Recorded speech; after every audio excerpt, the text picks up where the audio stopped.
ಇನ್ನೇನು ಕೆಲವೇ ಕ್ಷಣಗಳಲ್ಲಿ ಪ್ರಧಾನಿ ನರೇಂದ್ರ ಮೋದಿಯವರು ಬೆಂಗಳೂರಿಗೆ ಆಗಮಿಸಲಿದ್ದಾರೆ. ಪ್ರಧಾನಿ ನರೇಂದ್ರ ಮೋದಿಯವರ ಆಗಮನಕ್ಕೆ ಕೌಂಟ್ ಡೌನ್ ಶುರುವಾಗಿದೆ. ಮೆಟ್ರೋ ಹಳದಿ ಮಾರ್ಗವನ್ನ ಉದ್ಘಾಟಿಸಲು ಕ್ಷಣಗಣನೆ. ಹಳದಿ ಮಾರ್ಗವನ್ನ ಲೋಕಾರ್ಪಣೆ ಮಾಡಲಿದ್ದಾರೆ ಪ್ರಧಾನಿ ನರೇಂದ್ರ ಮೋದಿಯವರು.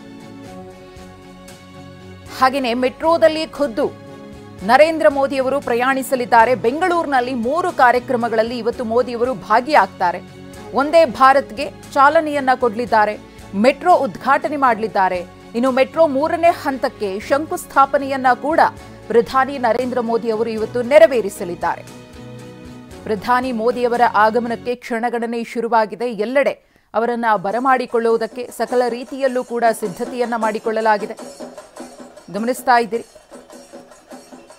ಕ್ರಾಂತಿವೀರ ಸಂಗೊಳ್ಳಿ ರಾಯಣ್ಣ ರೈಲು ನಿಲ್ದಾಣ, ಚಾಲುಕ್ಯ ಸರ್ಕಲ್ ಮತ್ತು ರಾಗಿಗುಡ್ಡ ಮೆಟ್ರೋ ನಿಲ್ದಾಣದಲ್ಲಿ ಯಾವ ರೀತಿಯಾಗಿ ಭದ್ರತೆಯನ್ನು ಮಾಡಿಕೊಳ್ಳಲಾಗಿದೆ ಅಂತ ಹೇಳಿ, ಮತ್ತೊಂದು ಕಡೆ ಪ್ರಧಾನಿ ನರೇಂದ್ರ ಮೋದಿಯವರ ಆಗಮನಕ್ಕಾಗಿ ಅವರ ಅಭಿಮಾನಿಗಳು ಕೂಡ ಕಾಯ್ತಿದ್ದಾರೆ. ಅವರನ್ನು ಕಣ್ತುಂಬಿಕೊಳ್ಬೇಕು ಅಂತ ಹೇಳಿ ಮೋದಿಯವರ ಪೋಸ್ಟರ್ನನ್ನು ಹಿಡಿದು, ಇನ್ನು ಮತ್ತೊಂದು ಕಡೆ ಬ್ಯಾರಿಕೇಡ್ಗಳನ್ನು ಹಾಕಿ ಎಲ್ಲ ಕಡೆಯೂ ಕೂಡ ಬಿಗಿ ಭದ್ರತೆಯನ್ನು ಕಲ್ಪಿಸಲಾಗಿದೆ.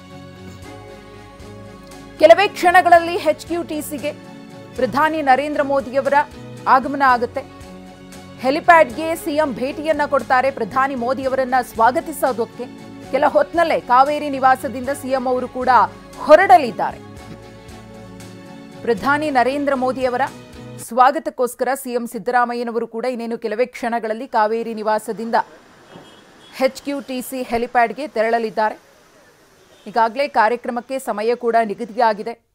ಯಾವ ಕಾರ್ಯಕ್ರಮದ ತರುವಾಯ ಯಾವ ಕಾರ್ಯಕ್ರಮ ಅಂತ ಹೇಳಿ ಒಟ್ಟು 3 ಕಾರ್ಯಕ್ರಮಗಳಲ್ಲಿ ಇವತ್ತು ಪ್ರಧಾನಿ ನರೇಂದ್ರ ಮೋದಿಯವರು ಭಾಗಿಯಾಗ್ತಾರೆ.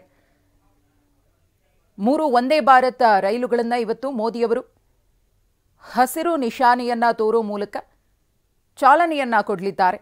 ಅದಾದ್ಮೇಲೆ ಹಳದಿ ಮಾರ್ಗವನ್ನು ಉದ್ಘಾಟಿಸಲಿದ್ದಾರೆ. 3ನೇ ಮೆಟ್ರೋ ಯೋಜನೆಗೆ ಶಂಕುಸ್ಥಾಪನೆಯನ್ನ ಮೋದಿಯವರು ನೆರವೇರಿಸುತ್ತಾರೆ.